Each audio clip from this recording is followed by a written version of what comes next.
theory, अर्को state cartel theory. Write about regime theory भन्दैन जहाँसले, तर तपाईले कहीं कतै opinion build गर्नलाई यहाँको conception चाहिँ जस्तो नेपालको foreign policy मा how do you think institutionalism is relevant in the case of Nepal's foreign policy भन्ने question हो भने you can take help of these, this and this, हैन.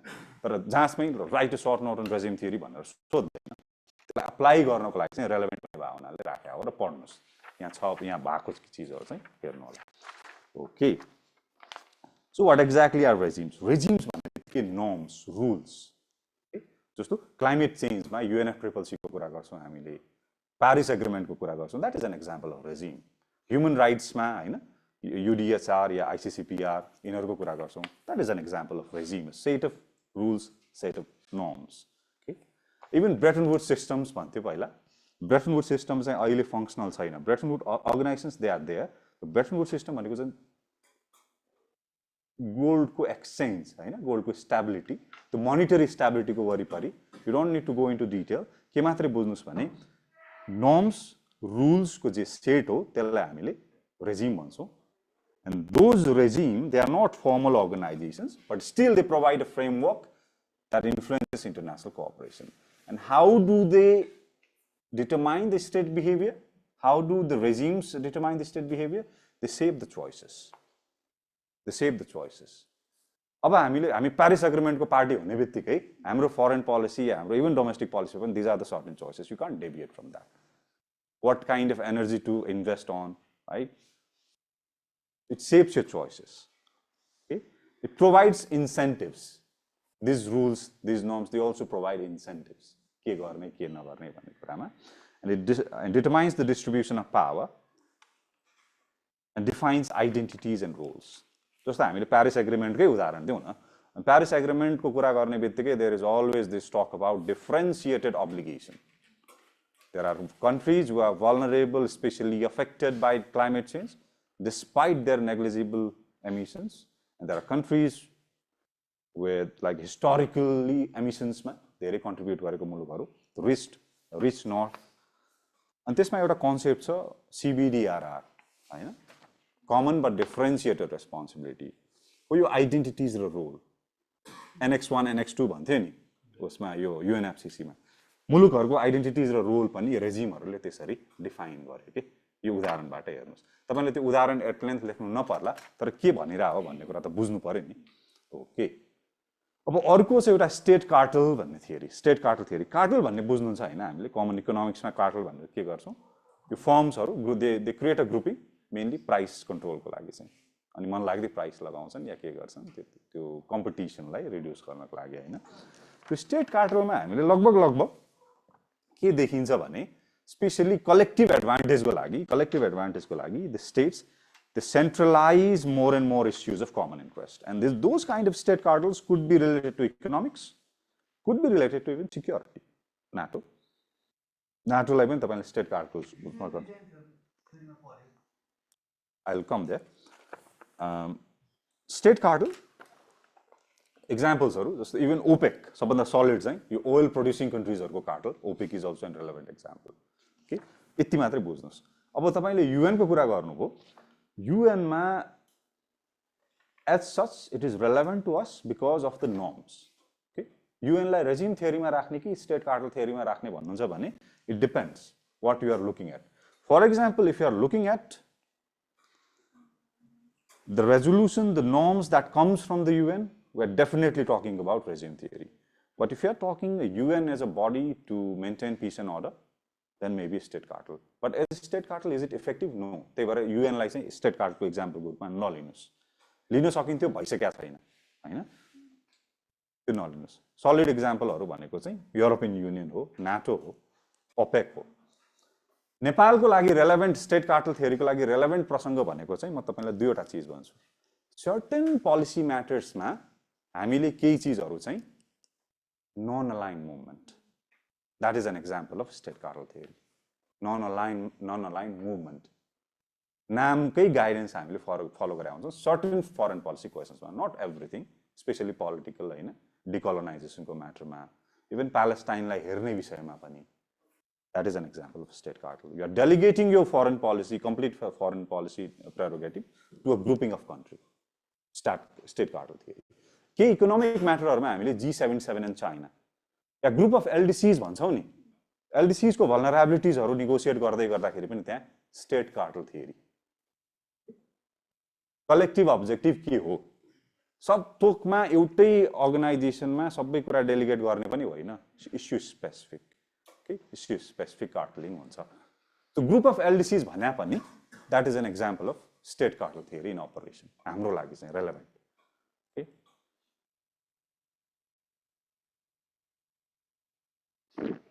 Okay.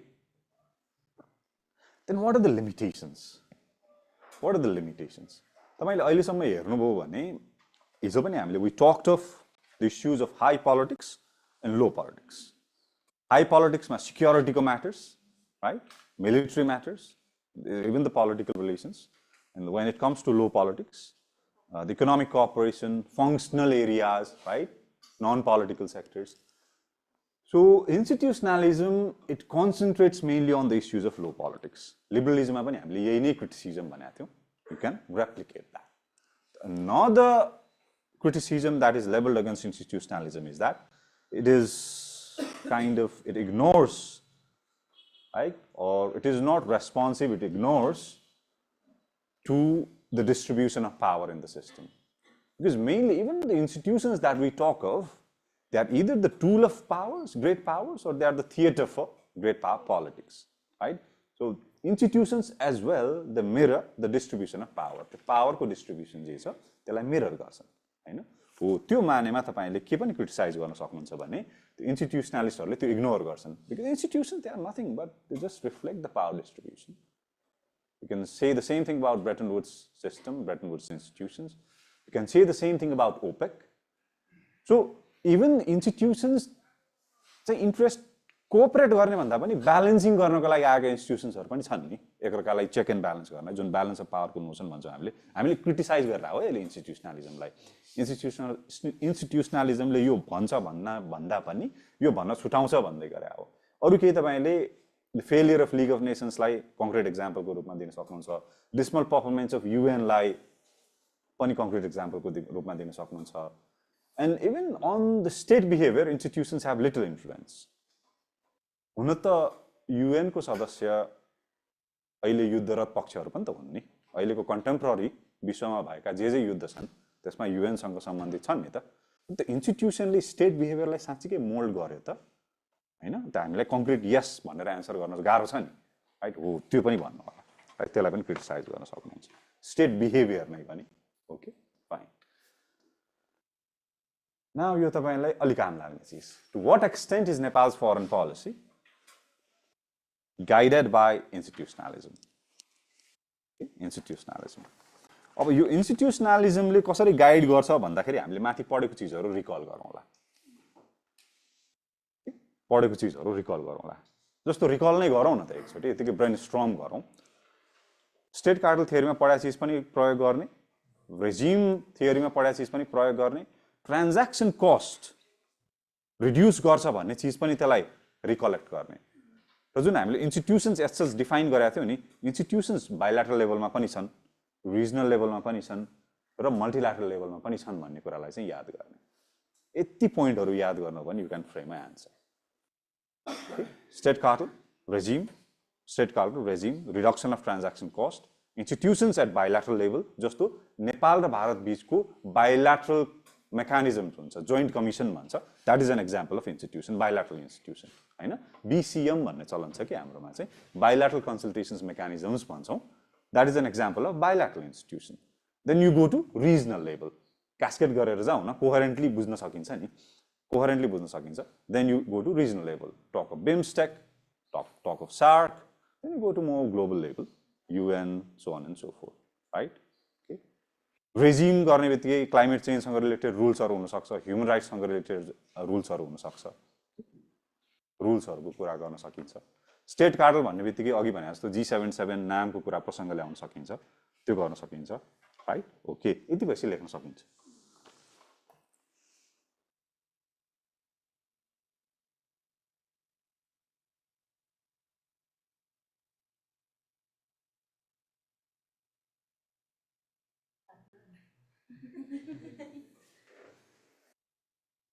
यो कहिलेकाहीँ चाहिँ हामी के चाहन्छौँ भन्ने कुरा थाहा हुँदैन कि नदेखिन्जेलसम्म ओके एउटा क्वेसन थियो सब्स्ट्यान्टिभ क्वेसन थियो there was a substantive question regime थ्योरीलाई कस्टम्स भन्न मिल्छ मिल्दैन कस्टम्स भने इन्टरनेसनल ल वाला कस्टमर इन्टरनेसनल ल भन्नुभयो होला मिल्दैन ओके कस्टम्स मात्रै भन्न मिल्दैन हामी कन्भेन्सन्सको पनि कुरा गरिरहेका छौँ कस्टम्स पनि हुन सक्यो नर्म्स भन्ने बित्तिकै कस्टम्स पनि हुन सक्यो इन्टरनेसनल ल कस्टम्स पनि हो होइन कस्टम्स मात्रै होइन नर्म्स होइन set of norms set of rules so on and so forth and the rules could be even customary rules so मात्रै भन्न मिल्दैन पनि हो भन्न मिल्छ okay fine so what is that lions versus bears okay so institutionalism has guided Nepal's foreign policy यो चाहिँ भन्नलाई रेलेभेन्ट छ स्पेशली हाम्रो मल्टिल्याटरल इन्गेजमेन्टमा रिजनल इन्गेजमेन्टमा even issues of low politics भनेको थियो नि अघि हामीले इकोनोमिक या ट्रेडको इस्युजमा इकोनोमिक या ट्रेडको इस्युजमा त्यसमा पनि विभिन्न मेकानिजम्सहरू छन् र हाम्रो युएन हाम्रो कन्स्टिट्युसन नै हेऱ्यौँ भने the way our constitution list the guiding principles of foreign policy UN Charter is one of them is an example of maybe regime theory a UN Charter is a regime right UN Charter को हामीले mention गर्छौँ we are also the members of different international organizations such as this and this लेयरमा लेख्न सकिन्छ जसमा यही चीज 10 मार्क्समा लेख्नु पर्यो भने एक्सपान्ड गर्ने ठाउँ मैले तपाईलाई बताएँ नि बायलाटरल रिजनल मल्टिल्याटरल त्यसरी जानु होला बायलाटरलमा एक दुईटा एक्जाम्पल दिने even international treaties and rules they shape foreign policy choices Nepal seeks to establish and uphold the rules and norms for international behavior through participation in international organizations, institutions, regime theory, also regional bodies for negotiations and deliberations, which minimizes the negotiation cost, okay? Which minimizes the negotiation cost or the transaction cost. NAM र G77 मा हाम्रो involvement, so on and so forth. Okay? तर तपाईले के भन्नु होला भने सबैलाई टाइ अप गर्दै गर्दाखेरि हामीले when it comes to military, when it comes to security, त्यति धेरै इन्स्टिट्युसनल एप्रोचमा गएको देखिँदैन नि हामी त्यो इन्स्टिट्युसनल एप्रोचबाट अझ तर्सिन्छौँ हामी तर्सिन्छौँ त्यो अलायन्सेस अथवा सिक्युरिटी फर्मेसन या सिक्युरिटी पार्टनरसिप भन्ने बित्तिकै हाम्रो हेजिटेसन छ सो जे जति हामीले इन्स्टिट्युसनलिजमको कुरा in the context of Nepal's foreign policy गर्छौँ it is mainly revolves around the matters of low politics economic issues economic matters होइन नन पोलिटिकल म्याटर्स यहाँसम्म केही कन्फ्युजन ओके ल भन्नुहोस् लिबरलिजम र के अरे न्यू लिबरलिजममा के फरक छ हाउ इट डिफर्स फ्रम इन्स्टिट्युसनलिजम अनि त्यो इन्स्टिट्युसनलिजमको पनि क्रिटिसिजम्सहरू छ भने यसभन्दा बेटर अप्सन चाहिँ के चाहिँ हुनसक्छ भनेको मिक्सअप हुनसक्छ कि के चाहिँ बेटर अप्सन हुनसक्छ भने ओल्ड पोलिटिक्सलाई गभर्न गर्नको लागि भने चाहिँ फरक त मैले तपाईँलाई सुरुमै भनिसकेँ के फरक होइन इन्स्टिट्युसनलिजम र न्यू लिबरलिजम जे भन्छौँ हामीले that is the same thing एउटा होइन प्राइमेरी थिङ क्लासिकल लिबरलिजम र यसको फरक भनेको द स्टार्टिङ पोइन्ट क्लासिकल लिबरलिजमको स्टार्टिङ पोइन्ट चाहिँ the optimistic interpretation of human nature classical लिबरलिजमको आइडियलिजमको होइन the optimistic interpretation of human nature यसमा चाहिँ the same is new realism यसको स्टार्टिङ पोइन्ट चाहिँ एनार्किक स्ट्रक्चर छ अजम्सन सेयर गर्छ assumptions कतिले चाहिँ यसलाई चाहिँ they also call it quote unquote intellectual arbitrage between realism and idealism पनि भन्छ के न्यू लिबरलिजमलाई अथवा इन्स्टिट्युसनलिजमलाई intellectual arbitrage or intellectual marriage between realism and idealism that is institutionalism त्यही भएर उताको एलिमेन्ट पनि यताको एलिमेन्ट पनि तपाईले यसमा देख्नुहुन्छ अब के बेटर हुन्छ भन्ने क्वेसन चाहिँ मैले तपाईलाई आन्सर गर्दिनँ किनकि हामी यो बेटर हुन्छ भन्ने क्वेस्टमै लागिरहेको छैनौँ हामीलाई विभिन्न चिज एनालिसिस गर्नुपर्ने छ के हेर्ने भने अब सर्जरी गर्नलाई चाहिँ कुन टुल बेस्ट हुन्छ भने जस्तो कैँची होला कि धागो होला कि त्यो प्रसङ्गमा आउँछ नि हो त्यो प्रसङ्ग के स्पेसिफिक कन्टेक्स्ट स्पेसिफिक हुने हो वान सिङ्गल सर्ट एन्सर चाहिँ छैन यसमा होइन वान सिङ्गल सर्ट एन्सर कोसँग हुन्छ भने जो चाहिँ एकाडेमियामै काम गर्नुहुन्छ र पर्टिकुलर रिसर्च एजेन्डामा काम गर्नुहुन्छ उहाँहरूले चाहिँ my approach is the best approach भन्न सक्नुहुन्छ विच इज अन्डरस्ट्यान्डेबल होइन स्कलर्सहरूले नै हामी चाहिँ एज प्र्याक्टिसनर्स त्यो भन्दैनौँ ओके So institutionalismको एउटा के एन्ड गोल हुन्छ जस्तै power security or collaboration. Overcoming the anarchy, engaging in cooperation despite the anarchical system. त्यति हो, कोअपरेट नै गर्ने भन्ने फोकस हो. And that cooperation is in your self interest भन्ने लजिक नै हो कि सेल्फ इन्ट्रेस्टेड स्टेट्सहरुकै इन्सेन्टिभ क्रिएट इन्स्टिट्युसन्सले कोअपरेसनको लागि इन्सेन्टिभ क्रिएट गरे हो नि हैन त्यो मानेमा. Okay, what is the time? 7. Nice. Now let's talk of functionalism. Functionalism पनि यो इन्स्टिट्युसनलिजमकै भाइ बहिनी हो, सिबलिङ हो. कति कुराहरू अब रिपिट हुन थाल्छन्. तर फङ्सनलिजम चाहिँ it's more than a theory, it is an operative philosophy. How to guide भन्छ नि, यो हाउ टु गाइड हो क्या. इन्स्टिट्युसनल कोअपरेसनको लागि चाहिँ यो हाउ टु गाइड हो. It is an operative philosophy more than an overarching theory. नेपालको फरेन पोलिसी अकर्डिङ टु फङ्सनलिजममा तपाईँले एन्सर गर्नै सक्नुहुन्न. जबरजस्ती भन्न सकिन्छ हामी फङ्सनल यो अर्गनाइजेसन्सहरुको मेम्बर्स छौँ यताउति छौँ भनेर भन्न सकिन्छ. बट मेनली यसको फोकस भनेको चाहिँ it helps to understand cooperation and integration in non political sectors. You start from there. It is an operative, it is an how to guide, it is an operative philosophy. It is a theoretical perspective which emphasizes the role of functional cooperation. What does that functional cooperation mean?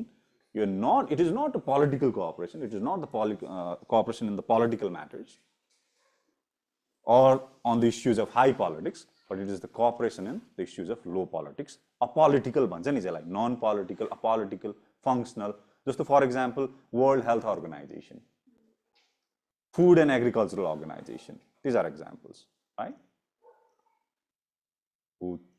Even European युनियनको growth तपाईले हेर्नु भने एभोल्युसनमा सुरुवाती बिन्दुमा हामी कहाँनिर पुग्छौँ. European coal and steel, functional matters, non political matters. That is the starting point. It is a corollary to institutionalism. It is more of an operative philosophy.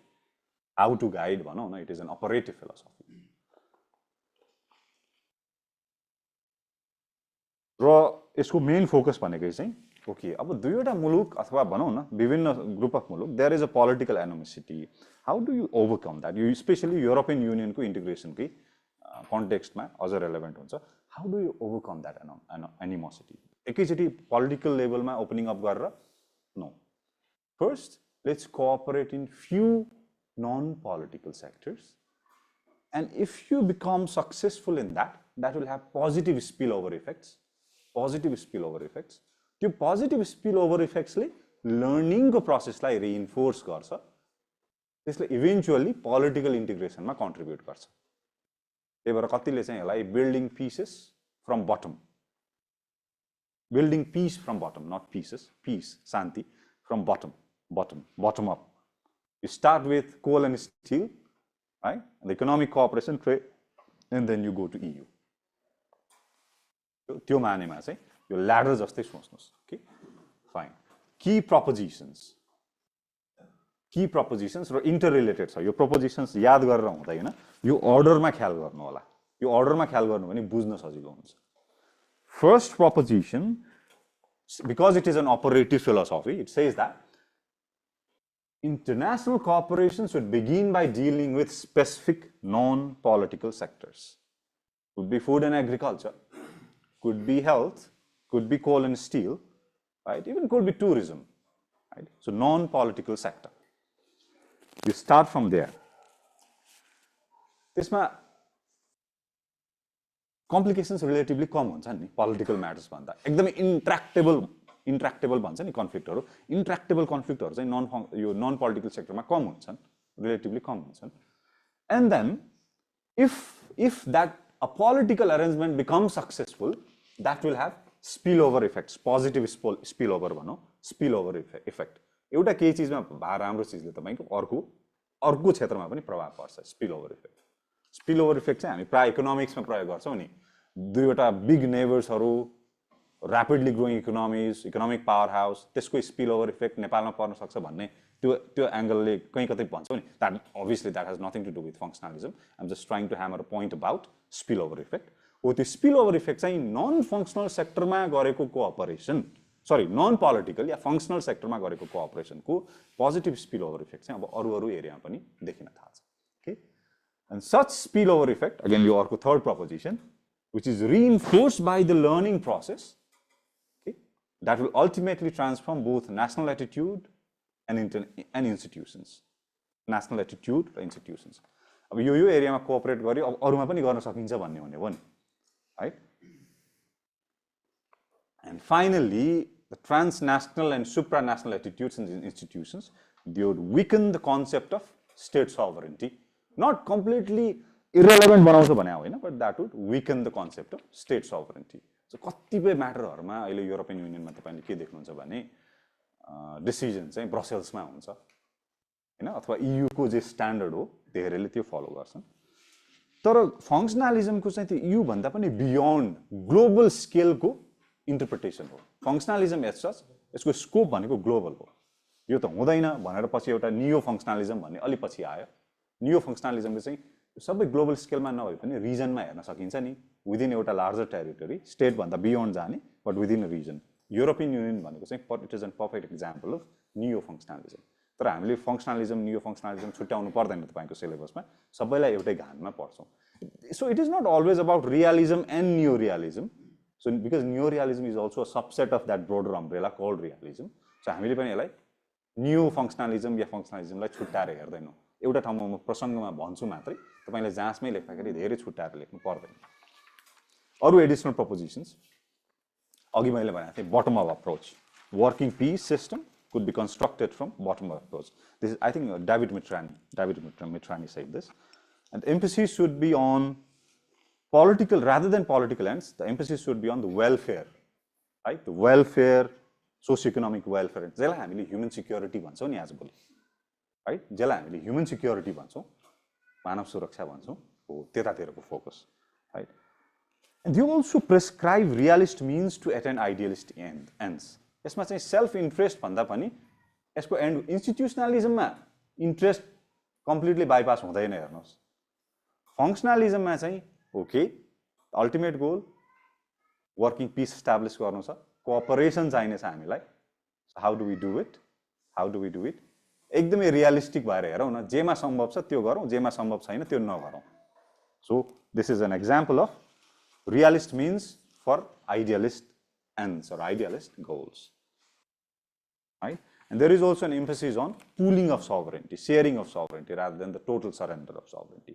Yes, the weakening of sovereignty हामीले अघि हेर्यौं but the main focus is on pooling of sovereignty. जस्तै European युनियनमा उसको मेम्बरहरूले sovereignty पुल गरायो नि त हैन एउटा एक ठाउँमा ल्याएको एउटा बास्केटमा राखेको हो that is also an additional point. Examples भइ नै हाल्यो न्यू फंक्शनलिजम चाहिँ अर्नेस्ट हास he reintroduces territory. Otherwise functionalism को scope भनेको it was global. But new functionalism that downplays the applicability of the functionalist logic at global scale. Global scale मा सम्भव नहुँदो रहेछ. ग्लोबल स्केलमा सम्भव नहुँदो रहेछ भनेर रिजनल स्केलमा नाटो पनि त्यसको उदाहरण हुन सक्छ तर नाटोलाई चाहिँ हामीले फंक्शनलिस्टको एक्जाम्पल भन्न सक्छौं सक्दैनौं because that pertains to another level high politics so हामीले हेर्ने युरोपियन युनियन हेर्न सकिन्छ okay fine so regional integration लाई एक्सप्लेन गर्नलाई चाहिँ फंक्शनलिजम काम लाग्छ तर त्यो भन्दा बढी न्यू फंक्शनलिजमले के भन्या हो भने यो फंक्शनल कोअपरेसन या फंक्शनल जे प्रमिस छ नि the promise of the functionalist it is not applicable at global scale भन्ने कुरालाई रियलाइज गरे हो के न्यू फंक्शनलिजमले त्यो भएपछि रिजन भित्र मात्रै गरौँ यहाँसम्म बुझ्नुभयो what are the strengths what are the weaknesses the strength it is an operative philosophy it is more of an how to guide एउटा कुनै मुलुकमा चाहिँ यो कुनै रिजनमा त्यति राम्रो कोअपरेसन भइरा छैन हाउ डु यु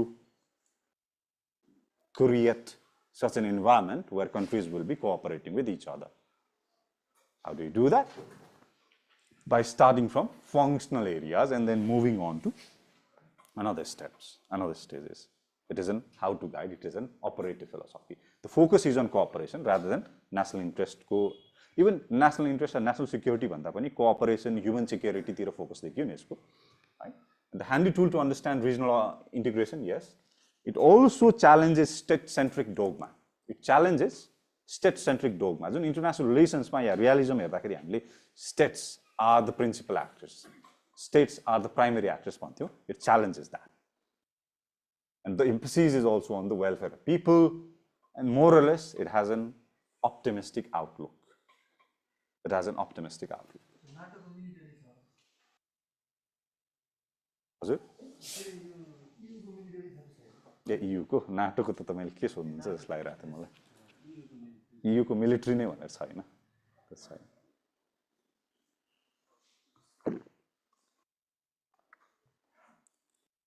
बट अलि अगाडि चाहिँ इमानुएल म्याक्रोन स्पेसली ट्रम्पको पहिलो कार्यकालमा चाहिँ Emmanuel Macron talked of that as well हुनुपर्छ भन्ने लाइनको आर्गुमेन्ट जब नाटोमा अनसर्टेन्टी थियो नि even Emmanuel Macron he said that NATO was brain dead quote on coat brain dead okay त्यसको विकनेसेस क्रिटिसिजम्सहरू एउटा सबभन्दा एउटा नाइभिटी यो थियोरीको नाइभिटी चाहिँ के हो भने it assumes that we can easily distinguish between the political and non political domain जुन चाहिँ होइन उदाहरणको रूपमा नेपाल र भारतको बिचमा विद्युत व्यापारको विषयलाई हेर्नुहोस् कुन पोइन्टसम्म नन पोलिटिकल सेक्टर हो र कुन पोइन्टदेखि पोलिटिकल सेक्टर हो एउटै चिज छुट्याउन सजिलो छैन है छुट्याउन सजिलो छैन या एयरपोर्टकै विषय हेर्नुहोस् के सो एउटा नेभिटी चाहिँ पोलिटिकल इस्युज र टेक्निकल इस्युजलाई चाहिँ कम्प्लिटली बाइफर्केट गर्न सकिन्छ भन्ने नेभिटीलाई तपाईँले क्रिटिसाइज गर्न सक्नुहुन्छ अर्को functionalist they are also criticize as piecemeal social engineers टुक्रा टुक्रामा piecemeal social engineer social engineering गर्ने त्यो क्रिटिसिजम एउटा छ अर्को even technical cooperation or the cooperation in functional area it is contingent on political considerations trade गर्ने कि नगर्ने इन्भेस्टमेन्टमा कोअपरेसन गर्ने कि नगर्ने भनेको चाहिँ अल्टिमेट द डिटर्माइनिङ फ्याक्टर भनेको चाहिँ पोलिटिकल कन्सिडरेसन्स हो एडमा पनि त्यो देखिन्छ होइन सो इभन त्यो नन पोलिटिकल सेक्टरमा हुने कोअपरेसनहरूलाई पनि गाइड गर्ने the determining factor is political consideration, not the other way around. This is the criticism of functionalism. And one of the proposition of functionalist scholars was that the functional cooperation would make nation state or would weaken the sovereignty, but we see more and more relevance of Westphalian state-based system. The states are still the primary drivers. Even within the institutions, even within the EU, there are certain states who are more consequential than the others. सबै 28-27 जना बराबर consequential त छैनन् नि. There are few states which are more consequential than the others. So you can't complete it. जुन proposition थियो, the state sovereignty would be weakened. State will have lesser role to play. No, that is not what the practice, that is not what the evidence suggests. Okay र अर्को एउटा point भनेको चाहिँ the ब्राकेटिङ भने आइसोलेटिङ भने के केही चिजलाई ब्राकेटमा राखेर पर जा भनिदिने होइन that isolating of or that bracketing of political consideration to put emphasis on functional sectors of cooperation can derail the pace of integration यसलाई हामीले अलि पछि एउटा केस स्टडी लिएर हेरौँला यो चिज भने के भन्ने कुरा चाहिँ सो जस्तो पोलिटिकल इस्युजहरू पोलिटिकल वुन्ड्स भन्छ नि पोलिटिकल वुन्ड्सहरूलाई चाहिँ यता पर लगाइदिने होइन अनि त्यो फेस्टरिङ वुन्ड्स त्यो एड्रेस नगरिकन लेट्स कोअपरेट इन मोनोलिथिक भनेको ओन्ली भन्न खोजेको चाहिँ सोल क्या सोल मोनोलिथिक के monolithic one sided not holistic Functionalism is often presented as a universal non-political approach. यसलाई यसरी भनिन्छ थियोरिस्टहरूले यो चाहिँ युनिभर्सल एप्रोच हो भन्छन् बट यसको फाउन्डेसन हेर्यो भने चाहिँ सर्टेन रिजन हैन certain region liberal utilitarian political values specially European भ्यालुजहरूलाई रिफ्लेक्ट गर्ने खालको छ भन्ने पनि क्रिटिसिजम हो कि यी क्रिटिसिजम्सहरू जहाँसमा आयो भने त लेख्नु पर्यो नि तपाईलाई क्रिटिसिजम मन परे पनि नपरे पनि लेख्नु पर्यो, स्ट्रेन्थ भन्ने चिज मन परे पनि मन नपरे पनि लेख्नु पर्यो नि, राइट? ओके। र जाँचमा मात्रै होइन, एकाडेमिक प्र्याक्टिस के हो भने तपाईलाई मन नपरेको कुरा पनि लेख्नुपर्छ र किन मन पर्दैन भन्ने अनि भन्नुपर्छ। मन परेन म त्यही भएर लेख्दिनँ भन्न पाइँदैन। मन नपरेको कुरा लेख्ने अनि क्रिटिसाइज गर्ने हो। गुड प्र्याक्टिस भनेको चाहिँ त्यो। त्यही जान्छु म, मेरो पुरानो केस छ, के अरे पुरानो इक्जाम्पल छ, म त्यही जान्छु अहिले, सार्कमा आउँछु। अब फङ्सनलिजमले इन्टरनेसनल अर्गनाइजेसन्सको बारेमा के भन्छ? International organisations they have substantial role, primary role, secondary role होइन, त्यो त भनि नै हाल्ने भयो। इन्स्टिट्युसनलिजमले पनि त्यही भन्थ्यो, फङ्सनलिजमले पनि त्यही भन्छ। इभन वेलफेयर प्रोभाइड गर्ने कुरामा चाहिँ institutions, international organisations they could be more efficient. Example कोभिडको बेलामा नेसनल गभर्मेन्ट भन्दा होइन WHO या यो जुन गाभी भन्ने थियो भ्याक्सिनको initiative, that was more efficient. सबै मुलुकमा होइन तर लार्जली डेभलपिङ कन्ट्रिजहरूमा it was an efficient provider of welfare. Okay, that is one.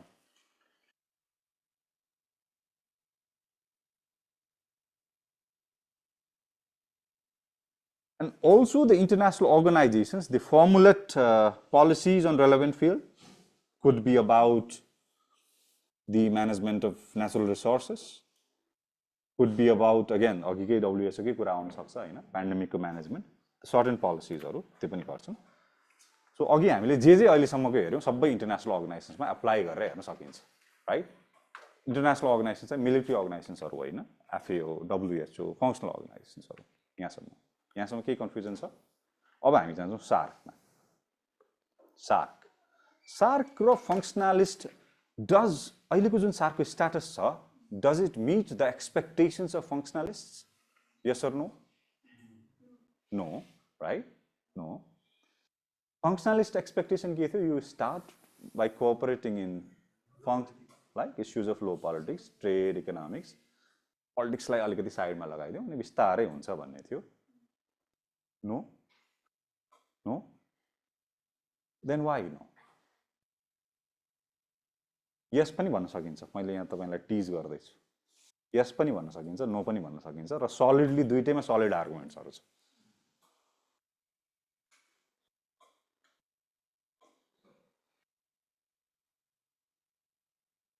तर हामीले प्रिडोमिनेन्टली नो नै भन्छौं। यस भन्ने ठाउँ चाहिँ हामीले जुन पोजिटिभ स्पिल ओभरको कुरा गरेका थियौं नि, एउटा सेक्टरमा नन पोलिटिकल सेक्टर या फङ्सनल सेक्टरमा भएको कोअपरेसन सक्सेसफुल भयो भने that will have positive spill overs भनेको थियो नि। हामीले त्यो स्टेजमै सार्कमा भएन, which kind of confirms the functionalist proposition पनि भन्न सक्छौं। तर हामी त्यतातिर नजाउँ, त्यसले तपाईहरुलाई कन्फ्युज गर्छ। अहिले चाहिँ हामी हेड अन नो नै भन्दियौ। त्यो कसरी भन्ने?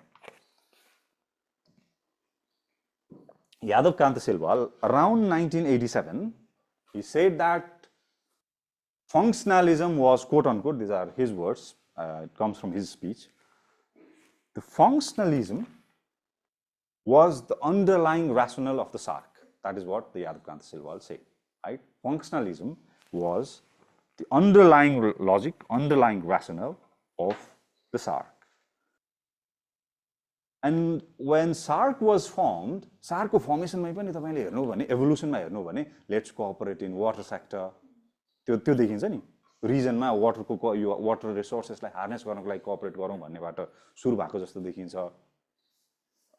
नेपालको किङले कोलम्बोमा जाँदा बोलेको कुरा त्यही छ हैन, त्यो त्यहाँबाट सुरु भएको देखिन्छ, एकदमै फङ्सनल सेक्टरबाट। त्यो अर्ली जुन युफोरिया भन्छौँ हामीले, जुन अर्ली अप्टिमिजम छ, that was founded on the logic of functionalism, right? The cooperation in non-political sector, cooperation in functional sector would circumvent, would help us to avoid the political problems. Sorry? Euphoria. Euphoria. Euphoria. Euphoric. Euphoria. जाँच pass गर्ने बित्तिकै हुने, 1 वर्षसम्म हुने euphoria.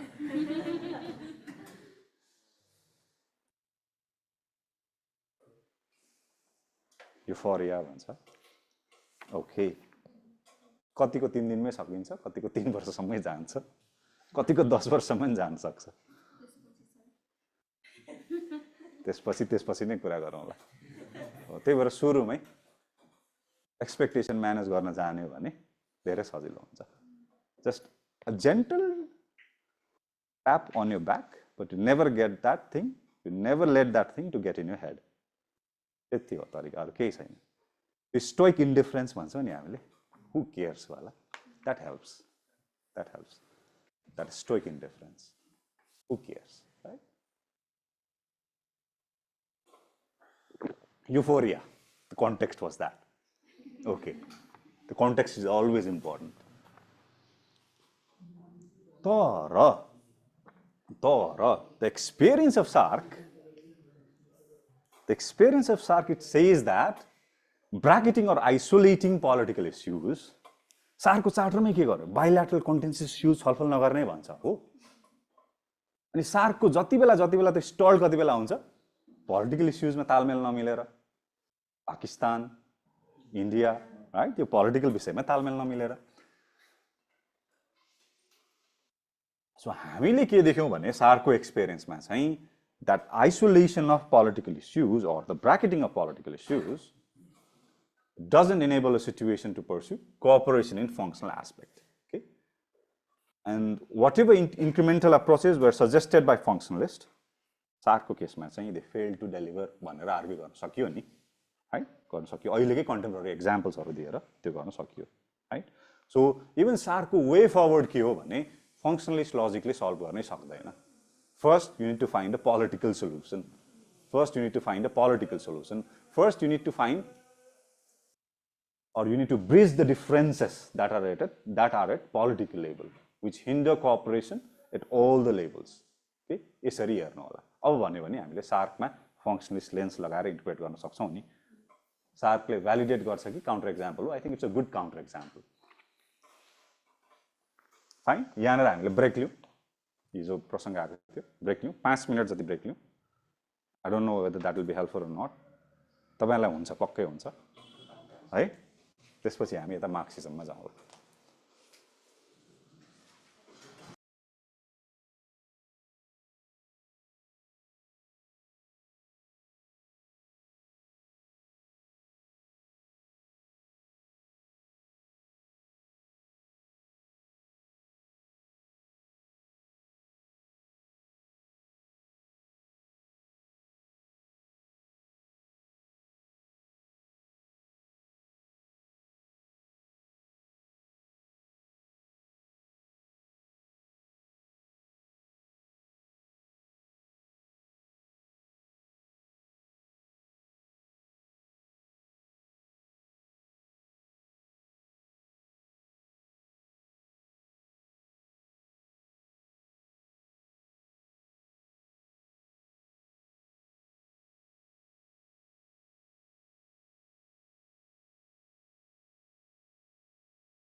Okay, back to the business.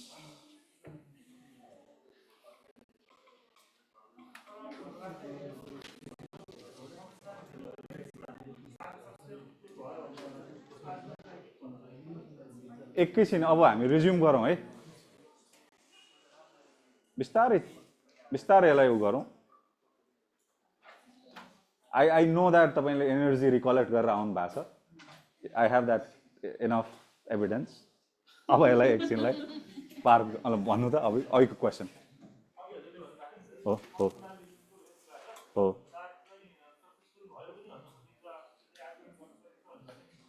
होइन, shark successful भयो भन्न सकिँदैन, कुनै पनि हालतले सकिँदैन।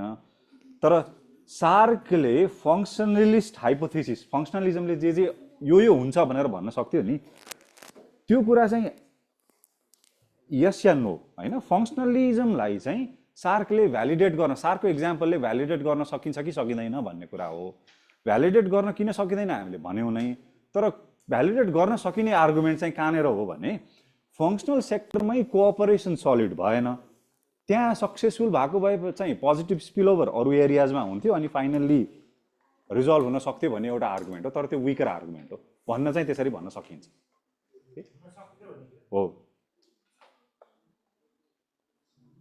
ओके, युएनको बिग एङ्गललाई हामीले फङ्सनलिजममा हेर्न सक्दैनौँ।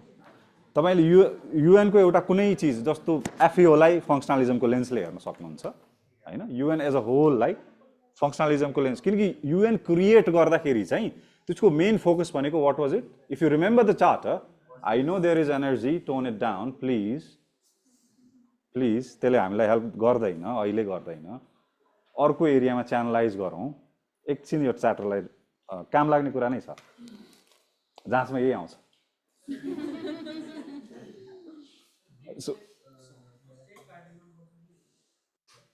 हजुर, स्टेट कार्डमा राख्न सक्नुहुन्छ। बिमस्टेकबाट डिराइभ हुने नर्म्सहरू, रिजनल कन्भेन्सन्सहरू रेजिमतिर जान्छ, बिमस्टेक आफैमा एज अ प्लेटफर्म स्टेट कार्टलमा पर्छ। हजुर, आसियानलाई पनि त्यही भन्न सक्नुहुन्छ। SAFTA is particularly, SAFTA is a regime. SAFTA SAARC state cartel हो भने पर्फेक्ट होइन, हो टेन्स टु साफ्टालाई सार्क पढ्नै बाँकी छ नि, हामी त अहिले थ्योरी मात्रै गर्दा, सार्क साफ्टा त त्यो इन्टायर एउटा क्लास नै बाँकी छ है, त्यसमा हामी त्यो यसमै खेल्ने हो। जस्तो युएनकै प्रसङ्गमा युएनको फाउन्डेसनल लजिक हेऱ्यो भने to save the succeeding generations from scars of war, focus नै हाई पोलिटिक्समा थियो। सो त्यो युएनको लजिक अलिक फरक छ। चार्टर नै हेऱ्यो भने पनि कन्फ्लिक्ट रेजोल्युसनतिरै बढी फोकस छ।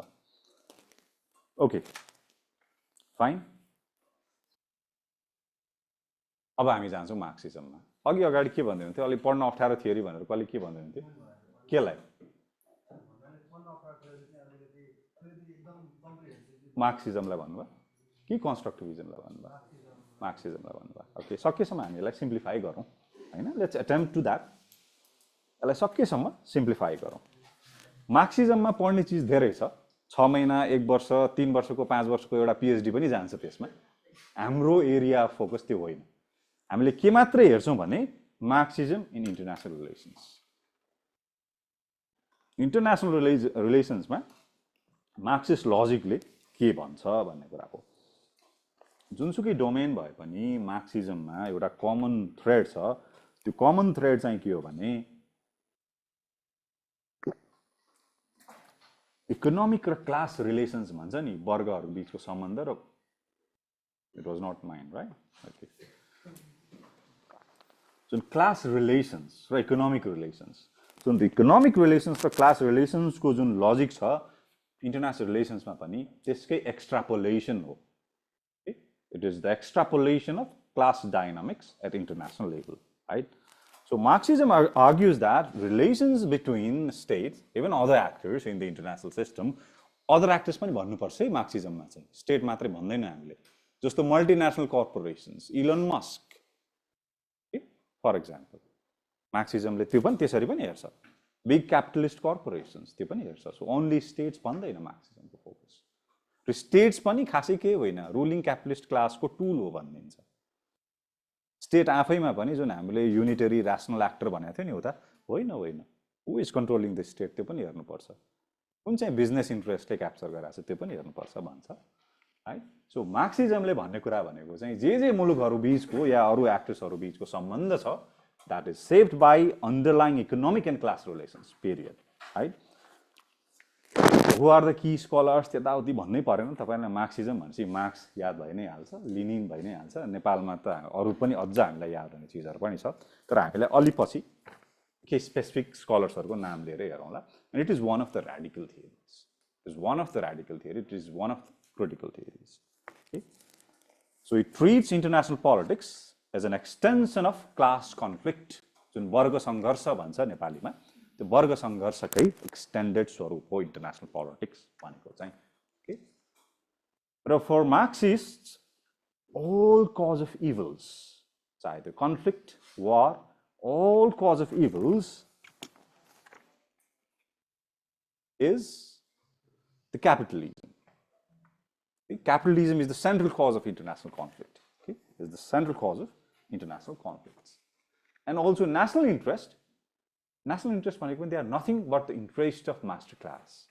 कुनै पनि मुलुकको नेसनल इन्ट्रेस्ट हामीले नेसनल इन्ट्रेस्ट त भन्यौँ त्यो नेसनल इन्ट्रेस्टलाई ब्ल्याक बक्सको रूपमा ट्रिट गर्यौँ त्यो ब्ल्याक बक्सभित्र के छ भनेर हेरेनौँ नि अलिअलि के छ भनेर हेर्न हामीलाई डेमोक्रेटिक पिस थियोरीले अलिअलि सिकायो मार्क्सिजमले के भन्छ भने होइन नेसनल इन्ट्रेस्ट भनेको चाहिँ त्यो मोनोलिथिक पोइन्ट होइन it is also it reflects the interest of master class ani bhन्छ okay fine ani it also focuses on economy for analysis economic flow okay it focuses on economy for analysis rather than politics power and national interest economy is that base which determines all the superstructures economic relations हैन आर्थिक उत्पादनको त्यो सम्बन्ध factors of productions लेबरले क्यापिटलले के attract गर्छ त्यो part of economic relations is the focus of analysis त्यो भनेको चाहिँ नेपाल र भारत बिचको आर्थिक सम्बन्ध हेर्छ भने होइन कि इभन पोलिटिक्समा पनि उसले इकोनोमिक्स हेर्छ इभन जस्तो भनौँ न अमेरिका र इराक बिचको युद्ध छ त्यसमा मार्क्सिजमले national interest blah blah blah भन्दा पनि सोझ इकोनोमी हेर्छ मार्केट हेर्छ ओएल भनौँ न ओएल हेर्छ focus of analysis economic relations or aid investment भन्न खोजा होइन कि इभन पोलिटिकल म्याटर्समा पनि the focus of analysis is economic factors the states act as instruments of capitalist class यस इन्ट्रेस्टको डेफिनेसन र स्टेटको डेफिनेसन दुइटै हेर्नु होला अरू केही की प्रपोजिसन छन् माथिकै चिजलाई पनि तपाईँले की प्रपोजिसनमा राख्न सक्नुहुन्छ I think that you can do it यहाँको केही पोइन्टहरू आइ नै हाल्यो भने economic or materialistic determination, not ideas, not values, not morals, the hard economic realities, the hard materialistic realities, right? They provide a clue to understand international relations. So, or historical determination चाहिँ म अलिकति unpack गर्छु. Historical determination provides a guideline to understand international relations. So, Marxist approach चाहिँ हिस्ट्रीलाई हेर्ने Marxist approach, even Hegelian approach चाहिँ स्टेजेसमा they talk of stages कम्युनिजमसम्म पुग्ने स्टेजेसहरू they talk of stages right आदिम साम्यवाद the feudalism so on and so forth capitalism socialism and communism at communism there is the end of history at communism there is the end of history for Marxist Fukuyama says no liberal डेमोक्रेसीमै there is the end of history त्योभन्दा बढी history progress गर्ने ठाउँ छैन हिगेलको conception के थियो there is a like the individual, there is a family, there is state. State को formation, that is the end of history for Hegel, right? The end of history भनेको चाहिँ त्यहाँभन्दा बढी इभल्भ हुने पोलिटिकल सिस्टम इभल्भ हुने ठाउँ छैन so अहिलेको सिचुएसन हेऱ्यो भने I tend to relate it with Hegelian end of history rather than Fukuyama's end of history so मार्क्सिस्टहरूको एन्ड अफ हिस्ट्री भनेको चाहिँ it's a communism so once you arrive at that world communism that is it त्योभन्दा बढी progress गर्ने ठाउँ छैन so they talk of the historical determination historical stages and they say that provides a guideline to understand international relations. That is what they say.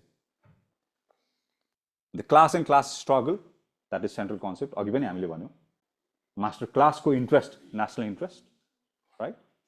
State पनि it's a tool of the capitalist or the ruling class. The ruling class. Capitalist नहुन पनि सक्छ, ruling class को tool हुन सक्छ, right? The ruling class. And even worse, they are the class between capitalist nations themselves in their bid to establish colonies. यो चाहिँ लेनिनको लिटरेचरमा देखिन्छ. He even talks of imperialism as an extreme form of capitalism. लेनिनको राइटिङमा चाहिँ he talks of imperialism as an extreme form of capitalism. जुन coloniesहरू expand गर्न जाँदै गर्दाखेरि interest जब collide हुन्छ world war 1 world war 2 को एक्सप्लेनेसन त्यहाँबाट हेर्छन् मार्क्सिस्टहरूले चाहिँ. र यो जुन जे छ लास्टिङ वर्ल्ड पिस चाहिँ अघि फङ्सनलिस्टहरूले भनेको भन्दा ठ्याक्कै उल्टो बिग ब्याङ वर्ल्ड रेभोल्युसन पछि मात्रै यो हुन सक्छ भन्छन्. यसो भन्छन् कि हामी यसको भ्यालिडिटीलाई जज गरिरहेको छैनौँ. यसो भन्छन् भनेर त पढ्नु पर्यो नि पहिला. अब केही स्ट्रान्ड्सहरू छन् तपाईँले मेनली डिपेन्डेन्सी थ्योरी र वर्ल्ड सिस्टम थ्योरीको बारेमा बुझ्नु होला. योभन्दा बढी धेरै जानु पर्दैन. यो दुईवटा चाहिँ बुझ्नु होला किनकि यसको एप्लाइड पार्टमा यसको रेलेभेन्स छ कि एप्लाइड पार्टमा रेलेभेन्स छ.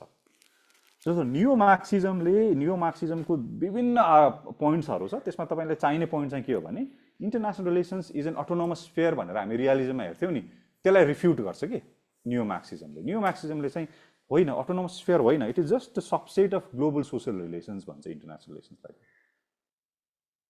It is a subset of global social relations. And as societal relations change, international politics as well changes. त्यो नियो मार्क्सिजमको की कन्सेप्ट हो. यही अहिलेकै नियो मार्क्सिस्ट ट्रेडिसनमा यो दुईवटा थियोरी छ. एउटा डिपेन्डेन्सी थियोरी र अर्को वर्ल्ड सिस्टम थियोरी. यसमा केही ओभरल्याप छ केही डिफरेन्सेस छ. दाँजेर हेर्छौँ हामीले. फरकै त यही नै फरक भनेर त कसरी भन्नु होइन. मार्क्सिजमको फोकस चाहिँ क्लासिकल मार्क्सिजमको focus they didn't write much about international politics. Coherent Marxist school of thought in international relations भनेर मार्क्सको बेलामा लेखिएको छैन. इभन लेनिनको बेलामा पनि लेखिएको छैन. That is a very scattered thought होइन. सो नियो मार्क्सिजमसम्म आइपुग्दाखेरि चाहिँ द फ्रेमिङ कसरी भएको छ भने the international politics it is not an autonomous sphere. It is a subset of global social relations. So त्यो अलिकति कङ्क्रिटाइज भयो कि. अनि it also talks about how. ठिक छ क्लास स्ट्रगल को एक्सट्रापोलेसन इन्टरनेसनल पोलिटिक्समा हुन्छ. That is what Marxist says. But how त्यो हाउवाला त्यो डिटेलिङ चाहिँ नियो मार्क्सिजममा देखिन्छ. र फेरि अर्को मार्क्सिजमभित्रै पनि डिबेट छ. इन्ट्रा मार्क्सिस्ट डिबेट भन्छ. प्रत्येक थियोरिजमा there is always an intra theoretical debate. Debate दुई किसिमको हुन्छ. एउटा इन्टर थियोरिटिकल डिबेट अर्को इन्ट्रा थियोरिटिकल डिबेट. जस्तो हामीले रियलिजममा क्लासिकल रियलिजम र नियो रियलिजम बिचमा पनि इन्ट्रा थियोरिटिकल डिबेट भेट्छौँ. इन्ट्रा थियोरिटिकल इन्टर भनेपछि त्योभन्दा अगाडि जानु पर्यो. डिपेन्डेन्सी र वर्ल्ड सिस्टम यसमा दुई तिनवटा की वर्डहरू ख्याल गर्नु होला. तपाईँले पटक पटक सुन्ने शब्द हो यो. एउटा कोर अर्को पेरिफेरी. वर्ल्ड सिस्टममा अर्को थर्ड पोइन्ट पनि छ. एउटा कोर एउटा periphery. So what dependency theory says is that तपाईँको जाँचमा राइट अबाउट डिपेन्डेन्सी थियोरी भन्दैन कि तपाईँलाई अप्लाइड पार्टमा काम हुन्छ भनेर मात्रै मैले यहाँ यसलाई इन्ट्रोड्युस गरेर आऊ. So dependency theory के भन्छ भने the world is divided primarily into core and periphery. What is the core? Rich, industrialized north. Global north भन्छौँ नि हामीले. Global north भने चाइना केमा पर्छ? Global south. अस्ट्रेलिया केमा पर्छ? Global north. ओके त्यति भएपछि बुझ्नुहुन्छ. त्यो एक्जाम्पलले बुझ्नुहुन्छ. जुन रिच इन्डस्ट्रियलाइज वर्ल्ड छ द्याट इज द कोर. र अन्डर डेभलप्ड वर्ल्ड जुन छ द्याट इज द पेरिफेरी. जे मार्जिन्समा छ. हामी इकोनोमिक सम्बन्धको कुरा गरिरहेका छौँ. इकोनोमिक सम्बन्धको कुराको कोरमा चाहिँ इन्डस्ट्रियलाइज वर्ल्ड र पेरिफेरीमा under developed or developing world. Okay. र डिपेन्डेन्सी थियोरीले के भन्छ भने the core gets richer and richer and richer and richer at the expense of periphery. Core gets richer at the expense of periphery. That is the key idea. That is the key idea.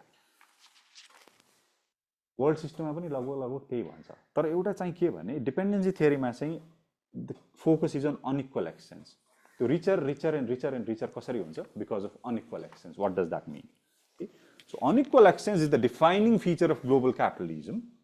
Unequal exchange हामीले जस्तो के गर्छौँ र मटेरियल्सहरू पठाइदिन्छौँ. त्यसको मूल्य कति हुन्छ? खासै त हुँदैन. उताबाट के आइदिन्छ? फिनिस्ड प्रडक्ट्सहरू आउँछ. महँगो पर्छ. त्यही अनइक्वल एक्सचेन्ज छ है, एक्सचेन्ज अफ ट्रेडमै पनि इकोनोमिक रिलेसन्समै पनि त्यो इनइक्वालिटी छ, अनइक्वल एक्सचेन्ज.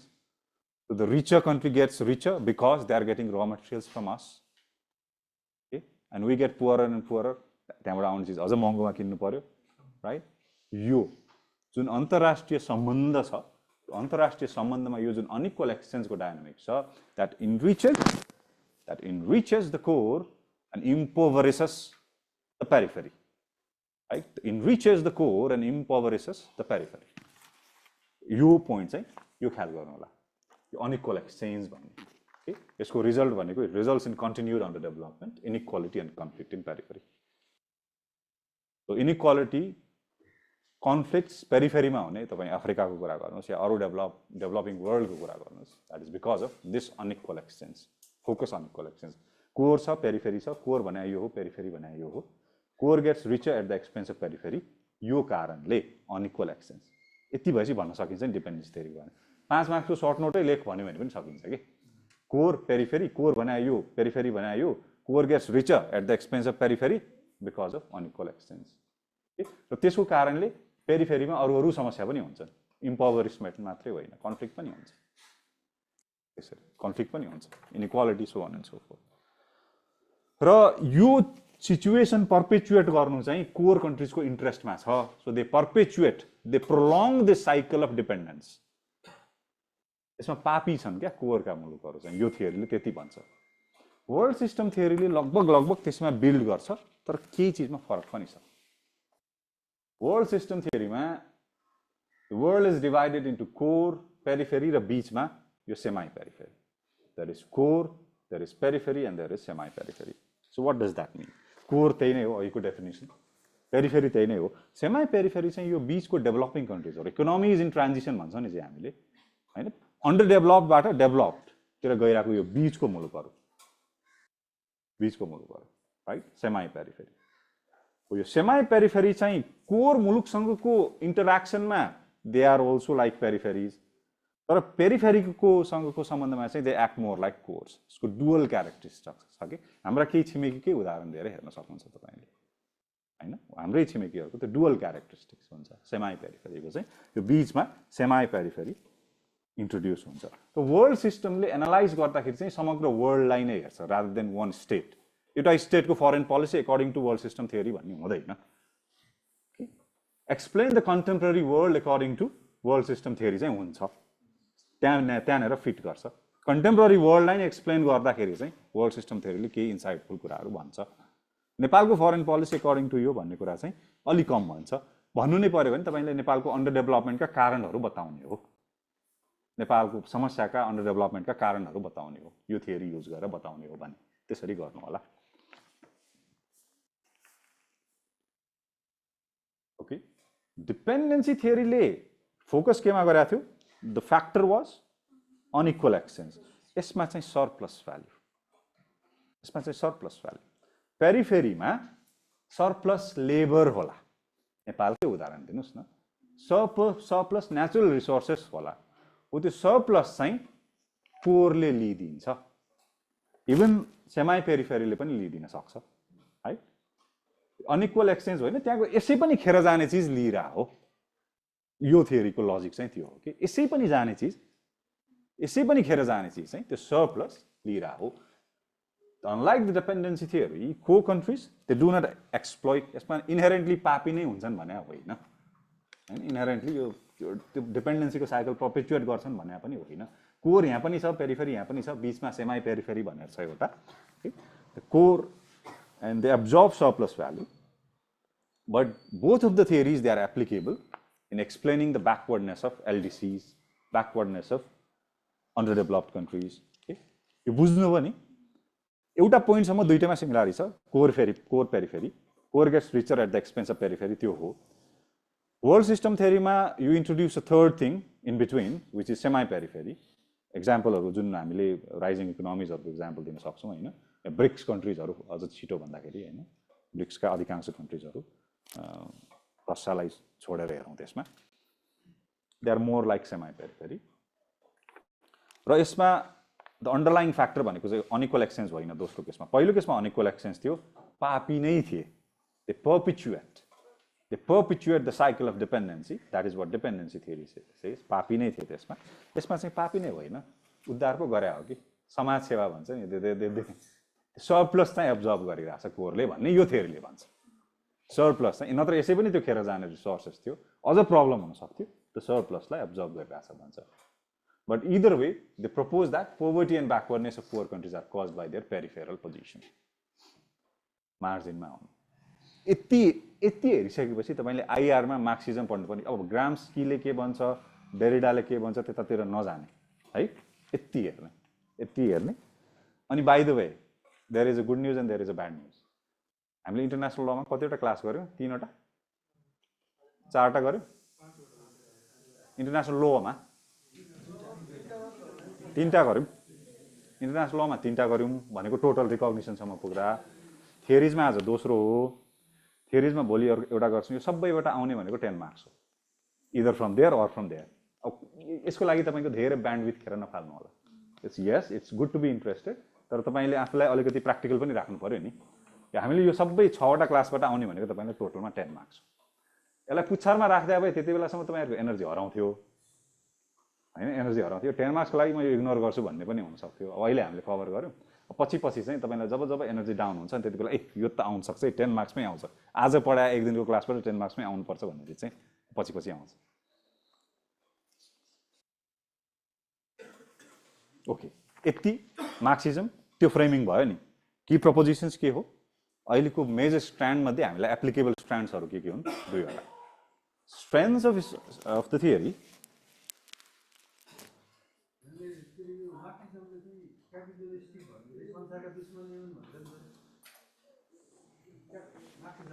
हजुर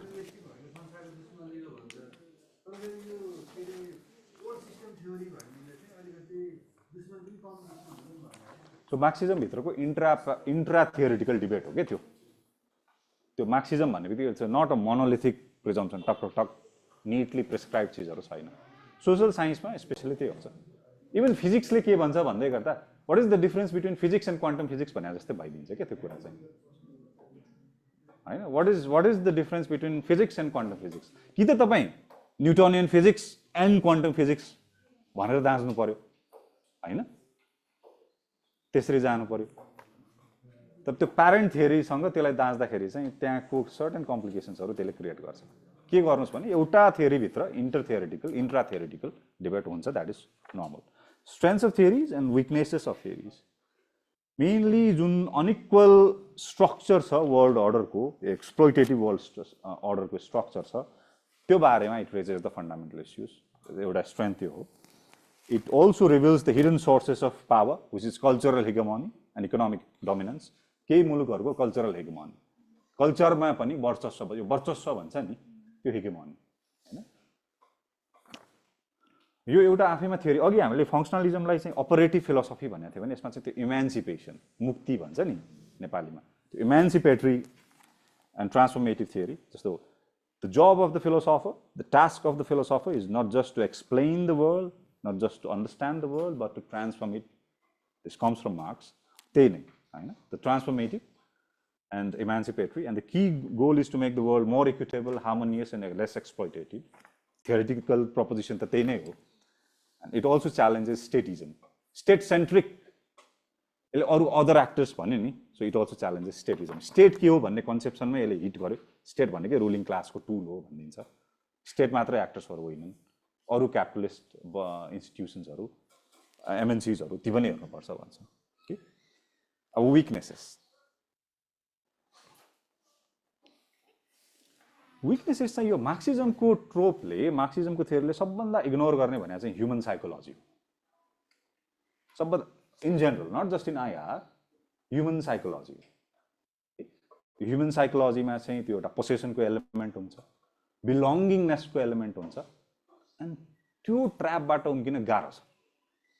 आइडियली राम राज्यमा सम्भव होला, but the world that we live in होइन, त्यसमा त्यो बिलोङ्गिङनेस, द पोसेसन, यो चिजहरू गाह्रो छ। यो एकदमै प्लेन लेभलमा भयो। इन्टरनेसनल लेभलमा जुन पोलिटिक्समा, इन्टरनेसनल पोलिटिक्समा नेसनलिजमको इम्प्याक्ट छ, इन्टरनेसनल ल, डिप्लोमेसी, त्यसले वर्ल्ड पोलिटिक्समा जे इम्प्याक्ट गर्छ यसले मार्क्सिजमले चाहिँ अन्डर एस्टिमेट गर्छ मार्क्सिजमले के भन्छ सब थोक is determined by economic relations capitalism त्यो भन्नु सब थोक everything is determined by economic relations भन्नेतिर गइदिन्छ or materialistic determination even historical determination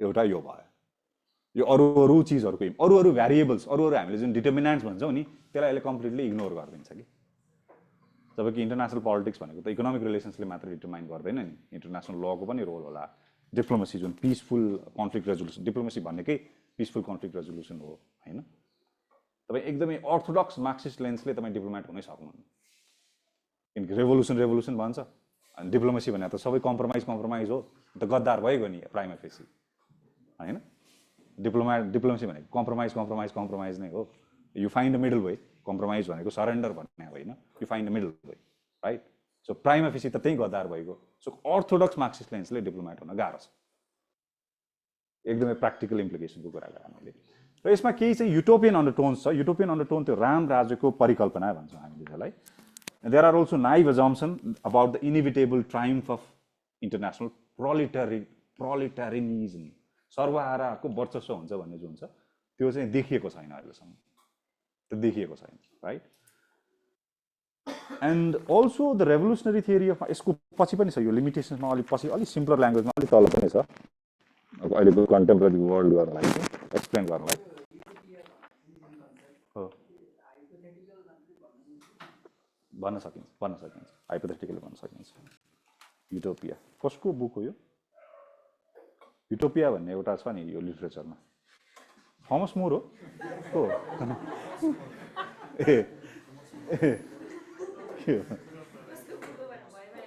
ए ठिक छैन क्या युटोपिया भुइँमा छैन इट्स नट देयर छैन त्यो त्यस्तै हो राइट मेक सेन्स ओके यो कहिलेकाहीँ सिचुएसनमै हेभ टु रियाक्ट क्या त्यसले अलिक प्रेजेन्स अफ माइन्ड बढी चाहिन्छ So, did you find utopia there? No, right? So, yeah. Okay. So, capitalism, it has survived multiple crises. प्रत्येकचोटि crisis on capitalism, crisis of capitalism भन्छ. It has survived multiple crises. त्यो business cycle भन्छ नि अब ल world को economic depression भन्छ, right? All those things, but it has survived those crises. There is also extensive history of cooperation among advanced capitalist states. भनेको capitalist states भिड्छन् नै भने होइन क्यापिटलिजम चाहिँ क्यापिटलिस्ट स्टेट्सहरू चाहिँ कलोनीको क्वेस्टमा एकअर्कासँग लड्छन् भन्ने प्रपोजिसन छ नि त्यसलाई क्रिटिसाइज गरे अब क्यापिटलिस्ट स्टेट्सहरूकै बिचमा बरु अझ राम्रो सम्बन्ध छ रिलेटिभली राइट त्यो देख्न सकिन्छ एन्ड देयर इज अर्को चाहिँ यो कोल्ड वारको बेलामा there is a cleavage there was a divide there was a bitter schism between among within the communist world Soviet Union र चाइनाकै बिचमा 1960s पछि there was a bitterness 1960s पछि चाहिँ they were in different camps right even the communist world it was not united right त्यो एउटा अर्को neo marxist dependency theory also suffers similar empirical setbacks just for example many underdeveloped countries many developing countries they have gained absolute gains चाहिँ भएको छ they have gained by participating in the economic interaction with the core हैन gain नै भएको छ नि growth rate माइनसमा गएको तपाईले डेभलपिङ वर्ल्ड देखाउन सक्नुहुन्छ कतिवटा मुलुक देखाउन सक्नुहुन्छ खासै त देखिदैन पोजिटिभ नै छ चाइनाकै एक्जाम्पल देख्नुहुन्छ भने the way it emerge itself the way it uplifted itself it was by engaging in that economic interaction till that also refutes dependency थियोरीले चाहिँ पेरिफेरीमा भएको सधैँभरि इम्पभरिस्ड हुन्छन् negative minus economic growth minus नै भएको त हामीले अहिले पनि धेरै मुलुकमा त देख्दैनौँ त्यो इभन पेरिफेरीमा पनि देख्दैनौँ राइट बट इम्पेरिकल्ली पनि यो कुरा चाहिँ रिफ्युट गर्न सकिन्छ कि झट्ट सुन्दा intellectuality is very tempting is seductive रियलिजमको पनि समस्या त्यही हो the theory itself is very seductive once you hear it हो जस्तो लाग्छ मार्क्सिजमको पनि समस्या त्यही हो it is a very seductive theory it's very tempting हो जस्तो लाग्छ अनि तपाईँ फेरि एभिडेन्सेसहरू हेर्न थाल्नुहुन्छ अनि रियलिजम चाहिँ रियलिस्ट थियरी त भन्छन् तर यो कतिको रियलिस्टिक छ भने पनि अनि त्यसपछि त्यहाँ फेरि एनोमालिजहरू देखिन थाल्छन् सेडक्टिभ चाहिँ छ है फेरि मार्क्सिजमको पनि त्यही नै हो जस्तो लाग्छ, पढुन्जेल हो जस्तो लाग्छ। Then when you look at the examples, dubious हो त्यो भन्न खोजेको चाहिँ what the literature has to say is completely irrelevant भने चाहिँ होइन, it is relevant, समस्या बुझ्नलाई हेल्प गर्छ, तर सबै प्रपोजिसन्सहरू हामीले एभिडेन्समा देख्न सक्दैनौँ कि। ओके, हामी कहाँ त इलेक्ट्रल मेजोरिटी नै आफूलाई आफ्नो नोमेनक्लेचरमा कम्युनिस्ट भन्ने पार्टिजहरूको हो नि त। त्यो मात्रै होइन, हाम्रो अधिकांश पार्टिजहरूमा त्यो सोसियलिजमको नै छ नि, इभन सबैमा होइन, सबै धेरै जसोमा त्यो सोसियलिजमबाट डिस्टेन्स गर्ने पार्टी भनेर त हामीसँग लगभग छैन, कन्सिक्वेन्सियल पार्टी पोलिटिकल पार्टिजहरू नै छैन, हामी कहाँ पनि त्यही नै हो। तर त्यो चाहिँ that was within the domestic context, हामीले अहिले पढिरहेको चाहिँ इन्टरनेसनल पोलिटिक्समै एक्स्ट्रापोलेट गरेर हेरिरहेको हो। अब हामीले के गरौँ भने कन्टेम्पोरेरी वर्ल्डलाई मार्क्सिस्ट लेन्सले हेरौँ एकचोटि। नेपालको फरेन पोलिसी भन्दा पनि म कन्टेम्पोरेरी वर्ल्डकै कुरा गरौँ न, वर्ल्डलाई समग्रतामा हेरौँ। जस्तो ग्लोबल इनइक्वालिटीको कुरा, ग्लोबल इनइक्वालिटीको कुरा, wealthy countries they exploit, but also MNCs, multinational corporations, they also exploit, right? The developing countries, resource extraction, cheap labor, trade dependency, अघि हामीले पढेकै कुराहरू रिकल गरिरहेको छौँ, डिपेन्डेन्सी थ्योरीमा जे भनेको थियौँ त्यही चिजहरू रिकल गरिरहेको, जे भन्दै थियौँ त्यसलाई हामीले just we are framing it in sequential manner. So inequality between core and periphery, so debt traps, unfair trade terms, त्यसलाई एक्जाम्पल दिएर सो समग्र ग्लोबल इनइक्वालिटीलाई तपाईँले मार्क्सिस्ट लेन्सले इन्टरप्रेट गर्न सक्नुहुन्छ। पोइन्ट 1। पोइन्ट 2, स्टेटको बिहेभियरमा इन्टरनेसनल रिलेसन्समा कर्पोरेटको इन्फ्लुएन्स, अहिलेको अमेरिका पनि तपाईँले सम्झिन सक्नुहुन्छ होइन, अमेरिकासँग अरू धेरै मुलुकहरू सम्झिन सक्नुहुन्छ। स्टेटको बिहेभियरमा corporate influence, so campaign financing, lobbying गरेर कर्पोरेटहरूले नै कसरी इन्फ्लुएन्स गर्छ स्टेट बिहेभियरलाई नै भन्ने कुरा पनि कन्टेम्पोरेरी वर्ल्डलाई एक्सप्लेन गर्न सक्नुहुन्छ, त्यो गर्न सकिन्छ। कतिले चाइनाको बेल्ट एन्ड रोड इनिसिएटिभले they also compare it to imperialism, has been भने भन्छौँ हामीले, इज भन्दैनौँ। इज भन्यो भने you are making a definite statement, has been भनेको अरू कसैले भनेको छ, I'm just reporting it, has been compared to imperialism, using loans and investment to expand influence in developing countries. Wars are driven by economic interest. Iraq war, Naomi Klein. Iraq war, it was because of oil भन्ने एउटा argument छ, that is also Marxist interpretation. Market हेर्ने, economy हेर्ने. So problem को diagnosis गर्नलाई चाहिँ Marxism is a very helpful tool. What is wrong with the system? What is wrong with the things? त्यो मान्नेमा चाहिँ it's very true. It's very helpful tool. The wars driven by the economic interest. तर के चाहिँ हो भने तपाईँ social साइन्समा कसैले म सिंगल भ्यारिएबलले I am going to explain everything भन्छ भने she is wrong, he is wrong. It's not a bivariate question, multiple variables हुन्छ, त्यो मध्ये एउटा यो भ्यारिएबल पनि हो, इकोनोमिक भ्यारिएबल एउटा हो होइन, सिंगल भ्यारिएबलले सबैले एक्सप्लेन। त्यही भएर तपाईँले सोशल साइन्सको प्रपर लिटरेचर पढ्नु हो भने किन यसले डिरेक्टली भनिरहेको छैन जस्तो लाग्छ नि, there is always that element of hedging, नुएन्सेसहरू यो हुनसक्छ तर भनिदिन्छ हामी फेरि अलि तल गएर होइन, त्यो किनकि यो रियल वर्ल्ड नै त्यस्तै कम्प्लेक्स छ। Wars are driven by economic interest. अर्को ग्लोबल कन्टेक्स्टको क्लास स्ट्रगल, तपाईँले जस्तो यो वल स्ट्रिटको मुभमेन्ट होइन, इभन फ्रान्सको चाहिँ येलो भेस्ट ज्याकेट्स, गिले जोन्स के भन्थ्यो त्यो मुभमेन्टहरू, एन्टी अस्टेरिटी मोमेन्टहरू, त्यसलाई पनि तपाईँले यसमा ल्याएर जोड्न सक्नुहुन्छ। अनि even economic inequality within and across states, that is increasing the polarisation, that is what Piketty says. यी पोइन्टहरू ख्याल गर्नुलाई ग्लोबल इनइक्वालिटीको कुरा गर्नुहोस्, inequality at the global level, how corporate influences state behaviour, दोस्रोमा त्यो कुरा गर्नुहोस्। हामी we are talking of the world politics, why even the conflicts they are driven by market or they are driven by economic interest. जस्तो हामीले even यो weapon military complex भन्छौँ नि, मिलिट्री इन्डस्ट्री, वेपन्स जेनेरेट गर्ने industry, उनीहरूको economic इन्ट्रेस्टमा पनि युद्धहरू भएका, right. And then the class struggle in global context, there is inequality within and across state, that creates polarisation, But what are the limitations in explaining the contemporary world? अघि माथिको क्रिटिसिजमसँग जोडेर पनि हुनसक्छ है, जोडेर पनि तपाईँले राख्न सक्नुहुन्छ। मार्क्सिजमले इकोनोमीलाई त हेर्छ तर कतिपय कन्फ्लिक्ट त कम्प्लिटली आइडेन्टिटी बेस्ड छ नि त। What about that? Can Marxism explain it? No. Identity based कन्फ्लिक्टहरू हैन, या चाहे त्यो सिभिलाइजेसनल कन्फ्लिक्ट किन नहोस्, जुन आइडेन्टिटी बेस्ड कन्फ्लिक्टहरू छन् त्यो चिजलाई चाहिँ मार्क्सिजमले कम्प्लिटली अकाउन्ट गर्न सक्दैन। आइडेन्टिटी बेस्ड कन्फ्लिक्ट, हामी इन्टरनेसनल कन्फ्लिक्टको कुरा गरिरहेको छौँ बाइ द वे। अर्को भनेको चाहिँ यो मोडर्न पोलिटिकल मोमेन्ट जस्तो ट्रम्पिजम एन्ड ब्रेक्जिट। ट्रम्पिजम र ब्रेक्जिटलाई पनि तपाईँ कम्प्लिटली निटली क्लासको एङ्गलले हेर्नै सक्नुहुन्न। नत्र त जस्तो ट्रम्पको सपोर्ट बेस वर्किङ क्लास, मार्क्सिजमको प्रेडिक्सनसँग त्यो मिल्छ? मिल्दैन त, right? It's a working class, right? Even political मुभमेन्ट्सहरू, कन्टेम्पोरेरी पोलिटिकल मुभमेन्ट्सहरूमा चाहिँ they are driven by this sense of nationalism, this sense of us versus the other, this sense of insiders versus the outsiders, us versus the others, right? त्यो नेसनलिजमले drive गरेर हो। यो पनि identity based नै हो, राइट? यो class कन्सियसनेसको आधारमा भन्दा पनि नेसनलिजमको लेन्सले अस भर्सेस द अदर त्यसरी गरेर देखिन्छ। Even capitalism instead of collapsing it has evolve and adapted. जस्तो चाइनाको हाइब्रिड मोडल, चाइनाको स्टेट क्यापिटलिजम पनि भन्छ चाइनाको मोडललाई, होइन? ब्राङ्को मिलानोभेकको बुक छ एउटा क्यापिटलिजम अलोन भन्ने, त्यसमा चाहिँ he talks of different kind of capitalism, त्यसमा चाइनाको चाहिँ पोलिटिकल क्यापिटलिजम हो भन्छन् कि उनले। सो चाइनाको त्यो पोलिटिकल क्यापिटलिजम या स्टेट क्यापिटलिजम हो, hybrid model, right?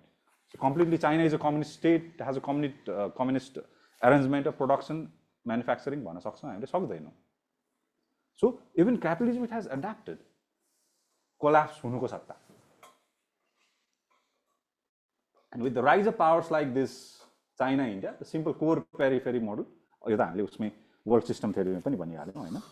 That doesn't fully capture the complexity of multipolar world, right?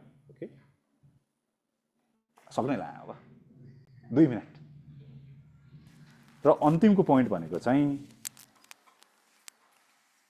कतिपय मुलुकहरू even in the West or even among the capitalist or whatever, oh, ठिक छ, should be fine, it came from the core.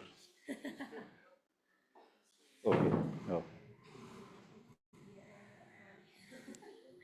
came from the core. Okay, so कतिपय मुलुकहरू चाहिँ they pursue sovereignty and self-reliance, avoiding the alliance. Ideological alliancesहरू they avoid के, ideology based. Even जस्तो world वारकै बेलामा पनि सबै communist मुलुकहरू चाहिँ रसियाको क्याम्पमा थिएनन् भन्नु खोजा, थिएनन् नि।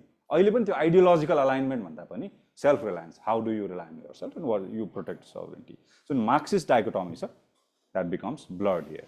यति यसरी भन्दा अहिलेको लिमिटेसन्समा यो जोडेर पनि हेर्न सक्नुहुन्छ। अहिले हामीले के हेऱ्यौँ, मार्क्सिजमले कन्टेम्पोरेरी वर्ल्डलाई कसरी एक्सप्लेन गर्ने भन्ने एङ्गल हेऱ्यौँ।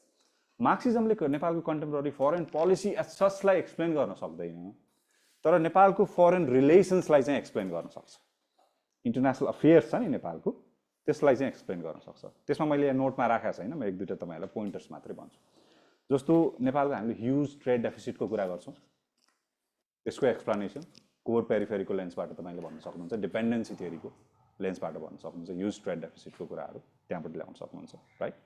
अन्डर डेभलप्ड इकोनोमी छ, एलडिसी हो नेपाल भन्ने कुरामा चाहिँ तपाईँले त्यहाँबाट ल्याउन सक्नुहुन्छ, राइट? त्यताबाट ल्याउन सक्नुहुन्छ, स्पेसल्ली त्यो इकोनोमिक पार्टमा। त्यो मात्रै होइन,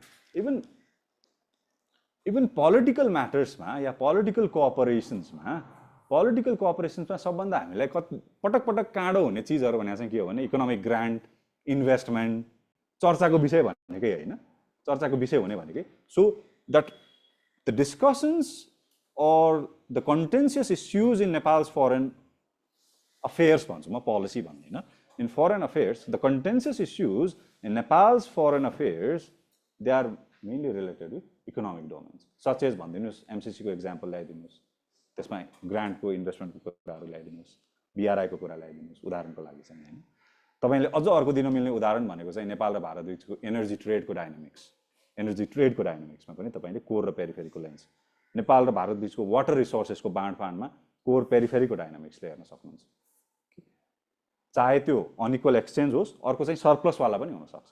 इभन हाम्रो जुन यो लेबर एक्सपोर्टिङ भन्छौँ नि हामीले, यो माइग्रेसनको वेभलाई, त्यसलाई पनि तपाईँले वर्ल्ड सिस्टम थ्योरीको चाहिँ त्यो एङ्गलले हेर्न सक्नुहुन्छ। समग्रतामा नेपालको चाहिँ एउटा के टेन्डेन्सी देखिन्छ भने, which is not good, but we have been selling the factors of production, चाहे त्यो लेबर किन नहोस्, र अर्को साइडमा चाहिँ इभन र मटेरियल्स, एनर्जी त हामीले म्यानुफ्याक्चर गर्नलाई यहीँ प्रड्युस गर्न सक्थ्यौँ नि, but that is being sold. So के sale भइराछ rather than the finished product, the factors of production, that is going to perpetuate dependency भनेर तपाईले warn गर्न सक्नुहुन्छ. That is going to perpetuate dependency. You're selling the factors of production rather than the finished goods, finished products, leads to unequal exchange, further perpetuates dependency. यदि भयो भने पुग्छ पोइन्टहरु. यताबाट past question छैन, अलिअलि मैले राखेको छु. हजुर एउटा भन्नु. यो रिगार्डिङ डिपेन्डेन्सी थ्योरी त्यसको लेन्सबाट हेर्दाखेरि चाहिँ क्लाइमेट चेन्ज पनि एउटा पर्पेचुएटर अफ डिपेन्डेन्सी थ्योरी जस्तो देखिन्छ नि. त्यो लेन्सले हेर्न सकिन्छ. मार्क्सिस्टहरुले त्यही भन्छन् नि. I mean क्लाइमेट चेन्जको द होल द लिटरेचर जे छ, हामीले क्लाइमेट जस्टिस भन्छौं नि, त्यो मार्क्सिस्ट इन्टरप्रिटेसनले इन्फर्मड एंगल हो के. We have been bearing burned for the crime that we have never committed, right? So industrial world north, they got richer and richer by burning carbons, right? And now they're saying that all of us should kind of restrict that use. त्यसमै पनि तपाईले त्यो तालमेल जुन छैन त्यसलाई पनि Marxist लेन्सले interpret गर्न सकिन्छ. तर फेरि यही मार्क्सिस्ट डाइकोटोमी कहाँनेर फेल हुन्छ भने अब त्यो चीज चाहिँ हैन फसिल फ्युल बन्द गर्नुपर्छ भन्ने कुरा चाहिँ फेरि एक्सट्रिम राइटको साथीहरूले भन्नु. लाइक अमेरिकामै पो तपाईले हेर्नु भने रिपब्लिकनहरु फेरि फसिल फ्युल बन्द गर्नुपर्छ. लेफ्टतिरको भन्दा राइटतिरबाट आउँछ, त्यो राइटतिरबाटै आउँछ.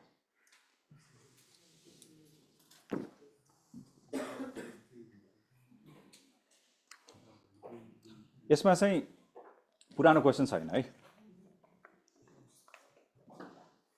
भनेको जाँचमा आएको छैन. South-South cooperation is an example of functionalist theory. छैन. Interest is dynamic, concept of interest is consistent. भनेको प्रत्येक मुलुकको इन्ट्रेस्ट हुन्छ, त्यो इन्ट्रेस्ट एडभान्स म्याक्सिमाइज गर्न खोज्छन्, that is the concept of interest which is consistent. तर जुन इन्ट्रेस्टको मेन्यु हुन्छ नि, इन्ट्रेस्टमा के पर्छन् भन्ने कुरा चाहिँ बिस्तारै सिफ्ट हुन सक्छ. त्यसमा एउटा इन्ट्रेस्टिङ फ्रेज छ, टर्मिनोलोजी छ. There is a scholar called Ramesh Thakur. He talks of quote on quote balance of interests. And he says that when he says that balance of interest, there is no such thing as the national interest. The national interest भन्ने छैन. The national interest भनेको चाहिँ it is a result of the balancing of interest of different stakeholders within a country. मार्क्सिस्टहरुले के भन्छन्, यस्तो ruling क्लासको interest. तर the balance of interest भन्ने प्रोपोजिसनलाई चाहिँ के भन्छन्, रमेश ठाकुर यो अक्सफोर्डको ह्यान्डबुक छ नि एउटा 2013 तिरको अक्सफोर्ड ह्यान्डबुक अफ मोडर्न डिप्लोमेसीको च्याप्टर 3, त्यसमा चाहिँ he talks of this the balance of interest. So interest भनेकै आफैमा there is no such thing as the interest, यही नै हो इन्ट्रेस्ट. सो इन्ट्रेस्ट भनेकै त्यो पनि it is an outcome of that balancing exercise. Competing जस्तो नेपालभित्रै पनि विभिन्न पोलिटिकल पार्टिज या अरू कन्स्टिट्युएन्सिजहरूको इन्ट्रेस्टको ब्यालेन्सिङ नै अन्तिममा it gets crystallises national interest. So the concept interest is paramount, इन्ट्रेस्टको प्राइमेसी छ भन्ने कुरा चाहिँ यस द्याट इज कन्सिस्टेन्ट. तर आफैमा interest the component of interest भनेको डाइनामिक हो, इभल्भ हुँदै जान्छ. नेसनल इन्ट्रेस्ट भन्ने हामीले कतै पढ्छौँ तपाईँहरूकोमा, त्यहाँनिर खोलाउँला यो चिज त्यहाँनिर खोलाउँला. ओ भोल्युम इज लो, ठिकै थियो होला. After LDC graduation, will we go to semi-periphery? Not yet. Is Marxism and communism same? यो सोध्या मैले नजाने सोध्या. Is it same?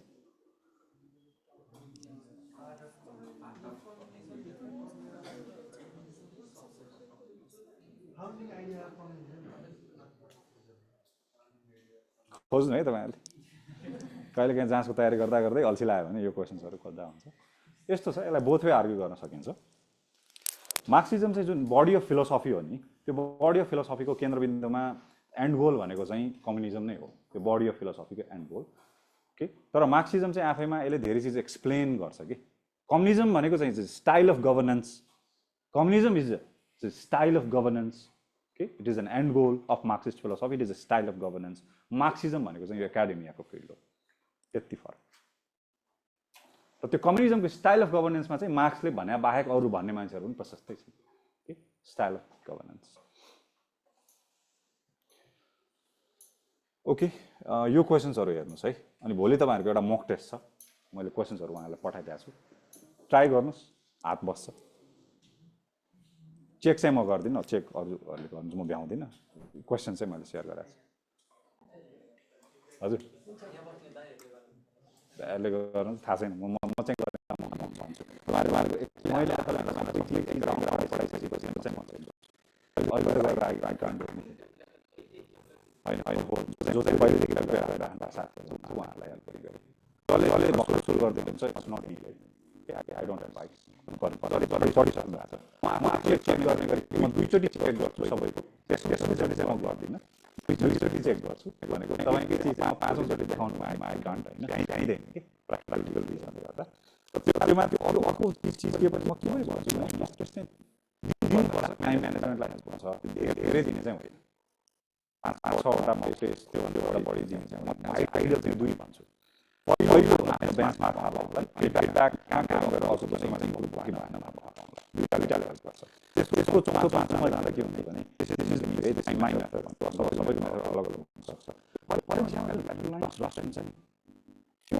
रसलाई छोडिदिनुहोस् क्या सबै मक टेस्टमा खेर नपार्नु छैन भन्नु खोजेँ प्रेसर फिल भएर प्रेसरमा जति काम गर्न नसक्छु बाहिर थाहा छैन म चाहिँ प्रेसर डेडलाइनको नजिक काम गर्न सजिलो लाग्छ मलाई होइन डेडलाइनको नजिक चाहिँ प्रेसर रियल प्रेसरमा चाहिँ काम गर्न सजिलो लाग्छ सबै एनर्जी चाहिँ मक टेस्टमा खेर्न सक्छु एउटा अर्को चाहिँ के हुन्छ भने मक टेस्टमा आउने फिडब्याक चाहिँ तपाईँ अब यहाँले चेक गर्ने फिडब्याक हो जसले साँच्चै चेक गर्न उहाँले दिने फिडब्याक होइन पर्फेक्ट म्याथमेटिक्स मक टेस्टमा तपाईँ पाइराख्नुपर्छ it is an indicator It is an indicator, but it is not going to be perfect metrics. नराम्रो आएको छ भने चारपाँचवटा दिँदाखेरि तपाईँ आत्मु तपाईँ एक्जाम दिने जानु परेन राम्रो राम्रो भइरहेको छ गजब छ भन्नुहुन्छ चेक गर्ने पनि सबैलाई एभरेजमा 4.5 कन्टेन्ट सजिलो हो नि त त्यो 4.5 त्यस्तै गरिदिन्छ चेक गर्ने गरिदिन्छ कतिलाई चाहिँ 1 दिनु पर्नेलाई पनि 4 दिइरहेको हुन्छ